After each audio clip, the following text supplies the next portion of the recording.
Hello friends, welcome to Pebbles and welcome to my class of 6th Standard Mathematics।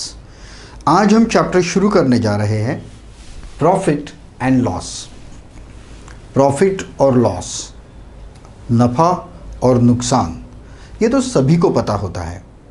For example कि अगर आपने दुकान से कोई चीज़ 10 रुपये को ख़रीदी और अपने दोस्त को वो 20 रुपये को बेच दी, तो आपको पता है कि 10 रुपया आपका प्रॉफिट हो गया, करेक्ट। सपोज़ अगर आपने कोई चीज़ 20 रुपये को ख़रीदी और दूसरे किसी को, अपने पहचान वाले को, वो 10 रुपये को दे दी, मतलब आपने जितने पैसे खर्च किए थे उससे कम पैसे आपको मिले, तो वो हो गया आपका लॉस। ये हम सभी को पता है। लेकिन ये सब छोटी छोटी चीज़ों के लिए आप डायरेक्टली निकाल सकते हो कि मैंने इतने में ख़रीदा, इतने में बेचा, तो मुझे प्रॉफिट हुआ कि लॉस हुआ। ये तो आप इजीली निकाल सकते हो, उसमें कोई प्रॉब्लम का कोई चांस ही नहीं है उसमें। लेकिन ये प्रॉफिट और लॉस निकालना, जो भी काम हम करते हैं, हम कहीं से होलसेल मार्केट से कुछ खरीदते हैं और रिटेल मार्केट में या अपने दोस्तों को, पड़ोसियों को बेचते हैं, ये प्रोसेस इतनी इजी नहीं होती, मतलब इतनी स्ट्रेट फॉरवर्ड नहीं होती। फॉर एग्ज़ाम्पल, अगर आपने 10 चीज़ें खरीदी, ठीक है, 10 चीज़ों के लिए आपने 1000 रुपये खर्च किए, ठीक है, और जब आपने 10 की 10 चीज़ें आपने बेच दी, फॉर एग्ज़ाम्पल आपने खुद ने नहीं बेची, किसी दूसरे को कहा कि भैया ये 10 चीज़ें बेच दो। अब उसने वो 10 चीज़ें बेच दी और आपको 2000 रुपये ला के दिए, ठीक है। 10 चीज़ें आपने 1000 रुपये को ख़रीदी थी, अलग अलग चीज़ें थी वो, और जब उसको बेचा गया तब आपको 2000 रुपये मिल गए, तो आप कहेंगे कि 1000 रुपये तो मेरा प्रॉफिट हो गया, करेक्ट। 1000 रुपये आपका यहाँ प्रॉफिट हो गया। लेकिन ये इतनी इजी बात नहीं है। क्यों, मैं आपसे कहता हूँ। जब बेची आपने, तब सपोज वो 10 चीज़ें हैं, उसमें से हर एक चीज़ अगर 100 रुपये को थी, मतलब टोटल 10 चीज़ों का 1000 रुपया हो गया। अब जब बेचने को गए, तब आपने उसमें से एक चीज़, आपने दोस्त ने उसमें से सिर्फ एक चीज़ उसने 100 रुपये के बदले 1800 रुपये में बेची, क्योंकि मे भी किसी को बहुत ज़्यादा ज़रूरत थी, वो चीज़ बहुत रेयर थी, कहीं मार्केट में मिल नहीं रही थी, इसलिए वो बहुत ज़्यादा भाव को बेची गई। और बाकी की जो 9 चीज़ें हैं वो उसने 20-20 रुपये को बेच दी, ठीक है। तो कुल मिला के आपके पास 2000 रुपये आ गए और आपने समझा कि ये मेरा प्रॉफिट है। लेकिन आपको ये भी समझना चाहिए कि वहाँ 10 चीज़ें थी, उसमें से सिर्फ एक ही चीज़ बेच के प्रॉफिट मिला है। बाकी 9 चीज़ों जो आपने बेची वो पूरी लॉस में बेची है। 100 रुपये को खरीदी और 20 रुपये या 25 रुपये को बेच दी, मतलब वहाँ आपको लॉस हुआ है। अगर गलती से आप ये मान लो कि मेरे जितनी शॉपिंग मैंने की थी, जितनी चीज़ें मैंने खरीदी थी, वो सब के ऊपर प्रॉफिट हुआ, तो वो गलत है। क्या आप मेरी बात समझ रहे हो? फॉर एग्ज़ाम्पल, जब एक सब्ज़ी वाला जो होता है, उसके ठेले पर बहुत सारी सब्जियां होती है, करेक्ट। तो कुछ चीज़ें, कुछ सब्जियां कम कॉस्ट की होती है। कुछ सब्जियां फॉर एग्ज़ाम्पल 50 रुपये किलो होगी, तो कुछ सब्जियां 20 रुपये किलो होगी, कुछ 30 रुपये किलो होगी, कुछ 50 रुपये किलो होगी। मतलब कुछ सब्जियां महंगी होगी, कुछ सब्जियां सस्ती होगी। जब आप उसको बेचेंगे, तो क्या आप ये सोचेंगे कि चलो ये 4 सब्जियां मैं लॉस में बेचता हूँ, जितने को खरीदिए उतना पैसा भी नहीं मिला तो चलेगा, ये 2 सब्जियां मैं बहुत प्रॉफिट में बेच दूंगा।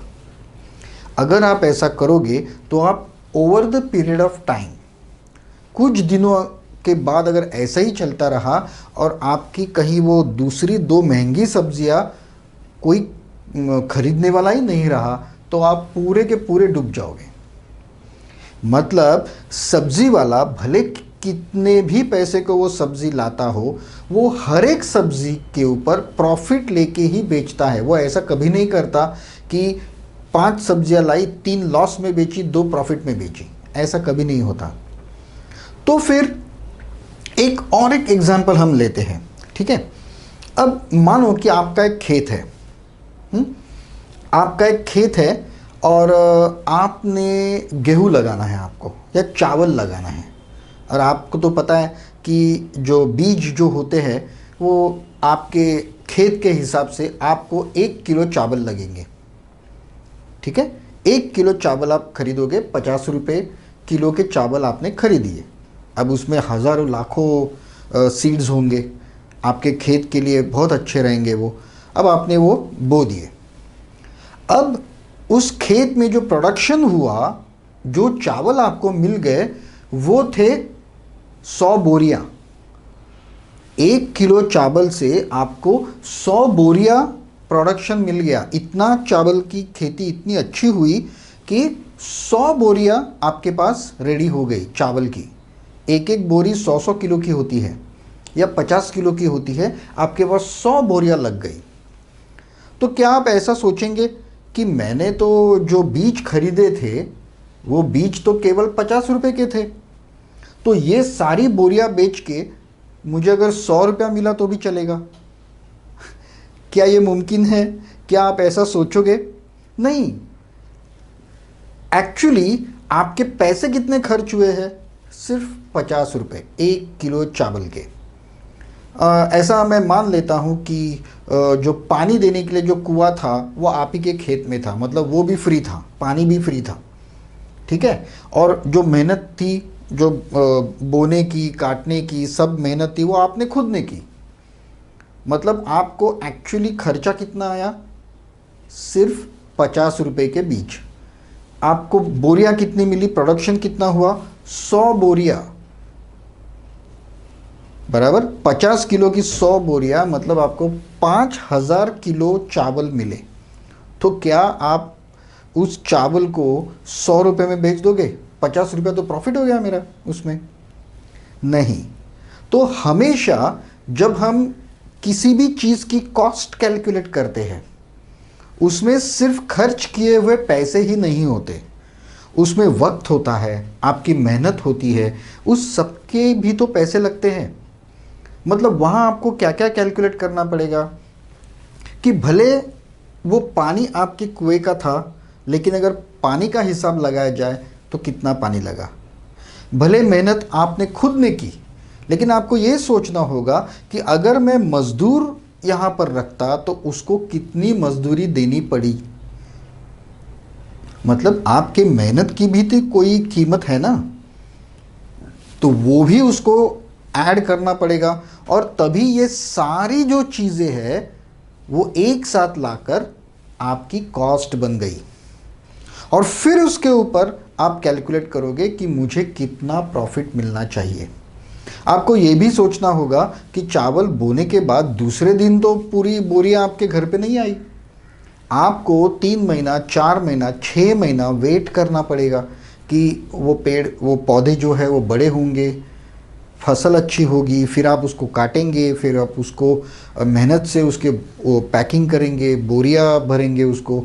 ये सारी मेहनत जो है उसकी भी कोई कीमत होती है, और वो मिला के आपकी कॉस्ट बन जाती है, ठीक है। तो जब भी आप प्रॉफिट और लॉस के बारे में सोचोगे, तब आपको वो सारी चीज़ें जो जो आपने उसके लिए की है उसकी कीमत भी उसमें जोड़नी होगी। अभी मैं ये आपको इसलिए बोल रहा हूँ कि 6 स्टैंडर्ड के लिए शायद ये सारी चीज़ें अकाउंटेबल नहीं हैं। आपको नहीं पूछेंगे, शायद आपको स्ट्रेट फॉरवर्ड पूछेंगे कि आपने 10 रुपये के 50 बुक्स ले लिए और 20 रुपये के 5 बुक्स ले लिए, और आपने 100 एंड 100 प्राइस को बेच दिए, तो आपको प्रॉफिट कितना हुआ या लॉस कितना हुआ, या प्रॉफिट हुआ भी नहीं, या ऐसा स्ट्रेट फॉरवर्ड पूछा जाएगा। लेकिन आपके दिमाग में ये कंसेप्ट बहुत क्लियर होनी चाहिए। भले आज आप बहुत उसके सिंपल एग्जाम्पल सॉल्व कर रहे हो, लेकिन एक्चुअली उसको प्रॉफिट कब कहा जाएगा वो आपके ध्यान में रहना चाहिए, 100% ध्यान में रहना चाहिए। ओके, अब हम देखते हैं कुछ सिंपल सम्स हम देखते हैं और हम जान लेते हैं कि क्या हमें प्रॉफिट हुआ या लॉस हुआ। अब ये जो प्रॉफिट और लॉस है वो हम निकालेंगे कैसे, उसका मैथमेटिकल कैलकुलेशन हम कैसे बनाएंगे वो हम देखते हैं। ठीक है, आपकी सेलिंग प्राइस है, selling price minus cost. Cost मतलब आपकी खरीदी की हुई जो कीमत है वो, और उसमें अगर कुछ भी आपका ट्रांसपोर्ट है, आपकी मेहनत है, मजदूरी है और कुछ उसने आपने ऐड किया है, वो सब मिला के आपकी बनेगी कॉस्ट। अगर सेलिंग प्राइस जिस कीमत को आप बेचेंगे माइनस कॉस्ट, अगर ये पॉजिटिव है तो वो कहा जाएगा प्रॉफिट, और अगर वो निगेटिव है तो आप कहेंगे उसको लॉस। फॉर एग्जाम्पल, अगर मेरी सेलिंग प्राइस, हम एक बुक ले लेंगे। ठीक है, अगर मैंने बुक 100 रुपये को बेचा और वो खरीदा था 50 रुपये को, तो 100 माइनस 50 इज 50, पॉजिटिव 50 प्लस 50, तो वो मेरा हुआ प्रॉफिट। लेकिन अगर मेरी सेलिंग प्राइस 50 है और मेरी कॉस्ट अगर 100 है, मगर कॉस्ट अगर ज़्यादा है सेलिंग प्राइस से, तो वो माइनस 50 हो जाएगा, यहाँ पे निगेटिव प्राइस आ जाएगी, निगेटिव नंबर आ जाएगा और उसे हम कहेंगे लॉस। तो चलिए हम कुछ सिंपल एग्जांपल्स देखते हैं प्रॉफिट और लॉस के, जिसके ऊपर हमें पता चलेगा कि प्रॉफिट और लॉस कैसे निकालते हैं।